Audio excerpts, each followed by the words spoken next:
السلام عليكم ورحمة الله وبركاته والكفرحان وحاربة إنا نحسوسيو برنامج اللي يراهو trauma health أو mental health أو تقانان مدة 6 سنين كشقين إن برنامج كان و well trained staff أيا office كان يجوجا ودتك أباهن إن لقى عاويو depression ka anxiety waxyaabahaas oo idil oo dhan hadda u baahan tahay inaad aragtid qof professional dhakhtar ah ama qof ka caawiyo inaan kugu xirno another thing waxaan sameynaa workshops aan ku sameynaa masaajidada community centerada eventyada meelaha kala duwan qaar youthka iyo adultiga America waxaa ognahay shantii qof hal qof ayaa wuxuu qabaa mental health waxaa kaloo la sheegay 25 qof America jooga hal qof wuxuu qabaa extreme mental health igana aan sheegayno wuxuu ka imaadaa different tusaabo badan maxaa kamid ah childhoodka dhalinyarnimadaada experiencegaagii waxaa laga yaabaa chemical imbalanceigii waxaa laga yaabaa qofka cidlada ama heartbreak ama depression ama isolation inuu keeno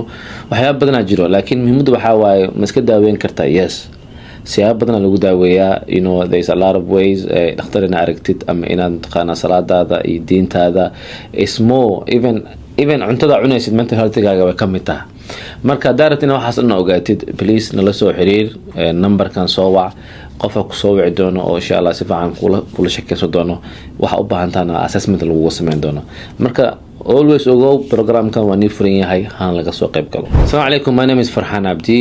I'm the executive director of the Somali community of Louisville. I just want to remind people that we serve people who are following on our page on our community that we are offering trauma health workshops.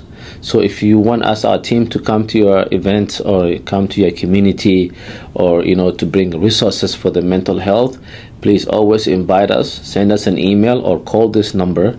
Our team will come out and give you the resources you need.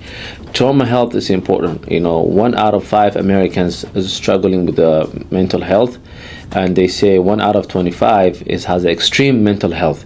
But there's a lot of resources in our city. There's a lot of resources that you can get to help you or your family member or your community member.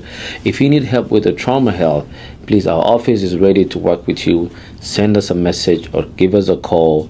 Or if you want us to come and do a group sessions or or individual sessions, please let us know. We are always here to help as a community. Thank you.